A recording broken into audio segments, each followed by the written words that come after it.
ಎಲ್ರಿಗೂ ನಮಸ್ಕಾರ. Welcome back to my YouTube channel. ತುಂಬ ದಿನ ಆದಮೇಲೆ ವ್ಲಾಗ್ನ ಅಪ್ಲೋಡ್ ಮಾಡ್ತಾ ಇದ್ದೀನಿ. ಸಮ್ ಪರ್ಸ್ನಲ್ ರೀಸನ್ಸಿಂದ ನನಗೆ ವ್ಲಾಗ್ ಮಾಡೋದಕ್ಕಾಗ್ತಾ ಇರಲಿಲ್ಲ. ಇನ್ನು ಮುಂದೆ ಕಂಟಿನ್ಯೂ ಆಗಿ ಮಾಡ್ತೀನಿ.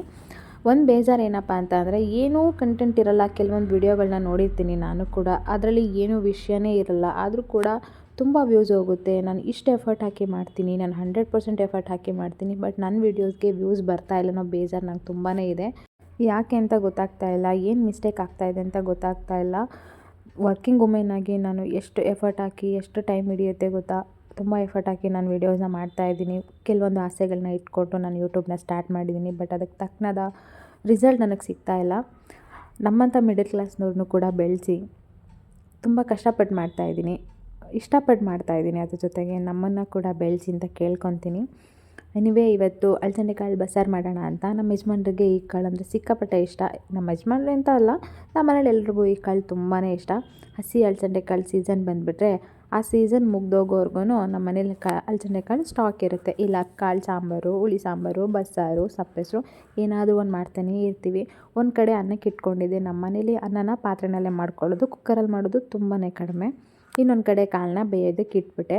ಗ್ಯಾಪಲ್ಲಿ ಹಣ್ಣು ತಿನ್ಕೊತಾ ಇದ್ದೆ. ಮನೇಲಿ ಡ್ರೈ ಫ್ರೂಟ್ಸ್ ಖಾಲಿಯಾಗಿತ್ತು, ಹಾಗಾಗಿ ಹಣ್ಣು ಬಿಡಿಸಿಟ್ಟಿದ್ರು ಶಶಿ. ಅವ್ರದ್ದು ಡೈಲಿ ರುಟೀನ್ ಇದು. ಏನು ಮಾಡ್ತಾರೋ ಬಿಡ್ತಾರೋ, ಡೈಲಿ ಹಣ್ಣಂತೂ ಬಿಡಿಸಿಟ್ಬಿಟ್ಟಿರ್ತಾರೆ.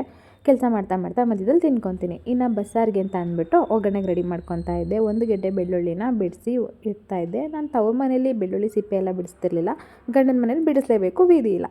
ಹಾಗೆ ಒಂದು ಗಡ್ಡೆ ಈರುಳ್ಳಿನ ಕಟ್ ಮಾಡಿ ಎತ್ತಿಟ್ಕೊಂಡೆ. ಅನ್ನ ಕೂಡ ರೆಡಿಯಾಗಿ ಹೋಗ್ಬಿಟ್ಟಿತ್ತು ಅಷ್ಟರಲ್ಲಿ. ಒಲೆ ಮೇಲೆ ಬಾಣಲೆ ಇಟ್ಟು ಒಂದು ಅರ್ಧ ಸ್ಪೂನಷ್ಟೇ ಎಣ್ಣೆ ಹಾಕಿ ಬಿಡಿಸಿಟ್ಕೊಂಡಿರೋ ಬೆಳ್ಳುಳ್ಳಿ ಮತ್ತು ಈರುಳ್ಳಿನ ಹಾಕಿ ಚೆನ್ನಾಗಿ ಫ್ರೈ ಮಾಡ್ಕೊಬೇಕು. ಸಿಕ್ಕಾಪಟ್ಟೆ ಎಣ್ಣೆ ಹಾಕ್ತೀನಿ, ನಂಗೆ ಗೊತ್ತೇ ಆಗೋಲ್ಲ ಎಣ್ಣೆ ಯಾಕೆ ಜಾಸ್ತಿ ಹಾಕ್ತೀನಿ ಅಂತ. ಕಡಿಮೆ ಹಾಕಿರ್ತೀನಿ ಅಂದ್ಕೊತೀನಿ, ಅದು ಜಾಸ್ತಿ ಆಗಿಬಿಟ್ಟಿರುತ್ತೆ. ಇವಾಗ ಸ್ವಲ್ಪ ಕಂಟ್ರೋಲ್ ಮಾಡ್ತಾಯಿದ್ದೀನಿ, ಎಣ್ಣೆನ ಕಡಿಮೆ ಯೂಸ್ ಮಾಡಬೇಕು ಅಂತ. ಬಾಣಲೆ ಚೆನ್ನಾಗಿ ಕಾದ್ಮೇಲೆ ಒಂದು ಅರ್ಧ ಸ್ಪೂನ್ ಎಣ್ಣೆ ಹಾಕ್ಬಿಟ್ಟು ಈರುಳ್ಳಿ ಬೆಳ್ಳುಳ್ಳಿನ ಹಾಕಿ ಚೆನ್ನಾಗಿ ಫ್ರೈ ಮಾಡ್ಕೊಬೇಕು. ಅದು ಗೋಲ್ಡನ್ ಬ್ರೌನ್ ಕಲರ್ ಬರೋವರೆಗೂ ಚೆನ್ನಾಗಿ ಇದನ್ನು ಫ್ರೈ ಮಾಡ್ಕೊಬೇಕು. ಈ ಸ್ಮೆಲ್ಲೇ ಏನು ಚೆಂದ ಇರುತ್ತೆ ಅಲ್ವಾ.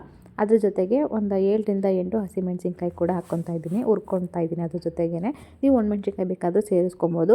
ಈ ಮೆಣಸಿನ್ಕಾಯಿನ ಕಾಳನ್ನ ಬೇಯೋದಕ್ಕೆ ಇಡ್ತೀವಲ್ಲ, ಆವಾಗ ಬೇಕಾದರೂ ಅದ್ರ ಜೊತೆ ಏನಾದರೂ ಬೇಯಿಸ್ಕೊಬೋದು. ಬಟ್ ಹುರ್ಕೊಂಡ್ರೆ ಇನ್ನೂ ಸ್ವಲ್ಪ ರುಚಿಯಾಗಿರುತ್ತೆ ಅಂತ ಅಂದ್ಬಿಟ್ಟು ನಾನು ಹುರ್ಕೊತೀನಿ. ಈ ಕಡೆ ಒಂದು ಜಾರ್ಗೆ ಒಂದು 3ರಿಂದ 4 ಸ್ಪೂನಷ್ಟು ತೆಂಗಿನಕಾಯಿ ತುರಿನ ಹಾಕ್ಕೊತಾ ಇದ್ದೀನಿ. ಹಾಗೆ ಹುರಿದಿಟ್ಕೊಂಡಿರುವಂಥ ಈರುಳ್ಳಿ, ಬೆಳ್ಳುಳ್ಳಿ, ಹಸಿಮೆಣ್ಸಿನ್ಕಾಯಿ ಇತ್ತಲ್ಲ, ಅದನ್ನು ಕೂಡ ಇದಕ್ಕೆ ಸೇರಿಸ್ಕೊತಾ ಇದ್ದೀನಿ.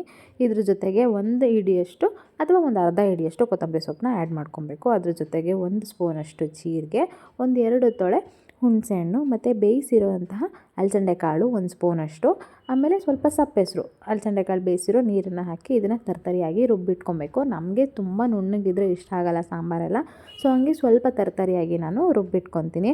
ಏನು ಗಮ್ಮಂತಾಯಿತು ಗೊತ್ತಾ, ಗಮ್ಮಂತಾಯಿತು. ಈ ಮಸಾಲೆನೇ ಬಸ್ಸಾರು ಸ್ಮೆಲ್ಲು ಹಾಗೆ ಬರ್ತಾಯಿತ್ತು. ರುಚಿಯಾಗಂತೂ ಇತ್ತು ಸಾಂಬಾರು, ಸಖತ್ ಇಷ್ಟ ಆಗೋಯ್ತು ನನಗಂತೂ ಅವತ್ತು. ಈ ಕಡೆ ಕಾಳು ಬೆಂದಿತ್ತಲ್ಲ, ಹಾಗಾಗಿ ಸಪ್ಪೆಸರನ್ನ ಮತ್ತು ಕಾಳನ್ನ ಸಪ್ರೇಟ್ ಮಾಡ್ಕೊಳ್ಳೋಣ ಅಂದ್ಬಿಟ್ಟು ಮಾಡ್ಕೊತಾ ಇದ್ದೀನಿ. ಈ ರೀತಿ ತೂತ ಪಾತ್ರೆಗೆ ಕಾಳು ಹಾಕಿ ಎತ್ತಿಡ್ತಾಯಿದ್ದೀನಿ, ಬೇಗ ಆರ್ಕೊಳ್ಳುತ್ತೆ ಅಂತ ಅಂದ್ಬಿಟ್ಟು. ಯಾಕಂದರೆ ಕೆಲ್ಸಕ್ಕೆ ಹೋಗಬೇಕಲ್ಲ, ಕೆಲಸ ಎಲ್ಲ ಬೇಗ ಮುಗಿಸ್ಬೇಕಲ್ಲ ಅಡುಗೆ ಮನೇಲಿ. ಸೊ ಹಾಗಾಗಿ ಇದನ್ನು ಆರ್ಕೊಳ್ಳೋದಕ್ಕೆ ಅಂತ ಸಪ್ಪೆಸರನ್ನ ಕಾಳನ್ನ ಸಪ್ರೇಟ್ ಮಾಡಿಬಿಟ್ಟು ಎತ್ತಿಟ್ಟೆ.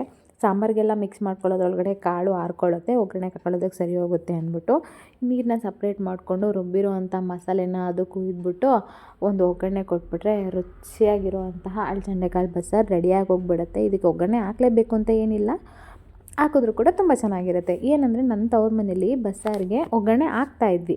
ಈ ರೀತಿ ಮಸಾಲೆ ಮತ್ತು ಸಪ್ಪೆಸರನ್ನ ಮಿಕ್ಸ್ ಮಾಡಿದ್ಮೇಲೆ ಒಂದು 2ರಿಂದ 3 ನಿಮಿಷ ಕುದಿಸ್ತಾ ಇದ್ದೀವಿ. ಬಟ್ ನನ್ನ ಗಂಡನ ಮನೇಲಿ ಹಂಗೆ ಮಾಡಲ್ಲ, ಊಟ ಆದಮೇಲೆ ಕುದಿಸ್ತಾರೆ. ಊಟಕ್ಕೆ ಮುಂಚೆ ಅದೆರಡನ್ನೂ ಮಿಕ್ಸ್ ಮಾಡಿ ಹಾಗೆ ಊಟ ಮಾಡೋದು, ಆಮೇಲೆ ಲಾಸ್ಟಲ್ಲಿ ಕುದಿಸ್ಬಿಟ್ಟು ಎತ್ತಿಡೋದು, ಹಂಗೆ ಮಾಡ್ತಾರೆ. ಮದುವೆ ಆದಮೇಲೆ ಗಂಡನ ಮನೆ ರೂಲ್ಸ್ನೇ ಫಾಲೋ ಮಾಡಬೇಕಲ್ವ, ಹಾಗಾಗಿ ನಾನು ಅದನ್ನೇ ಫಾಲೋ ಮಾಡ್ತೀನಿ. ಟೇಸ್ಟು ಕೂಡ ಏನು ಕೆಟ್ಟಿರಲ್ಲ, ತುಂಬಾ ಚೆನ್ನಾಗೇ ಇರುತ್ತೆ ಅದು ಕೂಡ.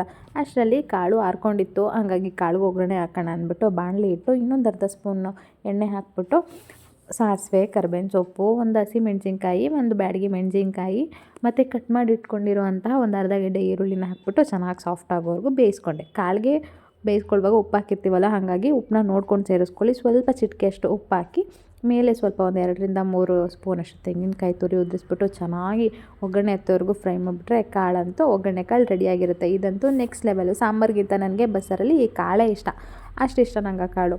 ಅದ್ರ ಜೊತೆಗೆ ಮುದ್ದೆ ಮಾಡ್ಕೊಳ್ಳೋಣ ಅಂದ್ಬಿಟ್ಟು ಮಾಡ್ಕೊತಾ ಇದ್ದೆ. ನನ್ನ ಹಸ್ಬೆಂಡ್ಗೆ ಬಸ್ಸಾರು, ಸಪ್ಪೆಸರು ಯಾವುದೇ ಸಾಂಬಾರು ಮಾಡಲಿ ಮುದ್ದೆ ಇರಬೇಕು. ಒನ್ ಟೈಮ್ ಆದರೂ ಅವ್ರಿಗೆ ಮುದ್ದೆ ಮಾಡಿಕೊಟ್ರೆ ಖುಷಿಯಾಗಿಬಿಡ್ತಾರೆ. ಯಾಕಂದರೆ ಚಿಕ್ಕನಿಂದ ಅವರು ಡೈಲಿ ಮುದ್ದೆ ತಿಂದು ಅಭ್ಯಾಸ ಅಲ್ವಾ. ಈಗ ಡೈಲಿ ಅನ್ನ ಇಟ್ಟರೆ ಅವ್ರಿಗೂ ಬೇಜಾರು, ತಿನ್ನೋಕ್ಕೆ ನನಗೂ ಬೇಜಾರು. ನಾನು ಸ್ವಲ್ಪ ತಿಂತೀನಿ, ಅವ್ರು ಸ್ವಲ್ಪ ಕ್ವಾಂಟಿಟಿ ಜಾಸ್ತಿ ತಿಂತಾರಲ್ಲ ಮುದ್ದೆನ, ಹಾಗಾಗಿ ಮಾಡ್ತೀನಿ. ಯಾವುದೇ ಬಿಸಿ ಸಾಂಬಾರು ಮಾಡಿದ್ರು ಕೂಡ ಮುದ್ದೆ ಕಂಪಲ್ಸರಿ ನಮ್ಮ ಮನೇಲಿ ಪುಟಾಣಿ ಪಾತ್ರೆ ಇತ್ತು ಮುದ್ದೆಗೆ, ಅದ್ರಲ್ಲಿ ನೀಟಾಗಿ ತಿರುವಕ್ಕೆ ಬರ್ತಾ ಇರಲಿಲ್ಲ. ಸೊ ಹಾಗಾಗಿ ಇದನ್ನೊಂದು ಹೊಸದಾಗಿ ತೊಗೊಂಬಂದು ಇಟ್ಕೊಂಡೆ. ನಾನು ಮದುವೆ ಮುಂಚೆ ಅಡುಗೆ ಮಾಡೋದನ್ನ ಕಲ್ತಿದ್ದು ನಂಗೆ ಸಿಕ್ಕಾಪಟ್ಟೆ ಯೂಸ್ ಆಯಿತು. ಬಿಸಿ ಬಿಸಿ ರಾಗಿ ಮುದ್ದೆ ಜೊತೆಗೆ ಹಸಿ ಅಲಸಂದೆ ಕಾಳು ಬಸ್ಸಾರು, ಒಗ್ಗರಣೆ ಕಾಳು = ಸ್ವರ್ಗ ಅಂತಲೇ ಹೇಳ್ಬೋದು. ಸಾಂಬಾರಂತೂ ಅದ್ಭುತವಾಗಿ ಬಂದಿತ್ತು. ಈ ವಿಡಿಯೋ ನಿಮಗೆ ಇಷ್ಟ ಆಗಿದ್ರೆ ಪ್ಲೀಸ್ ಲೈಕ್, ಸಬ್ಸ್ಕ್ರೈಬ್ ಮಾಡೋದನ್ನು ಮರಿಬೇಡಿ. Thank you for watching.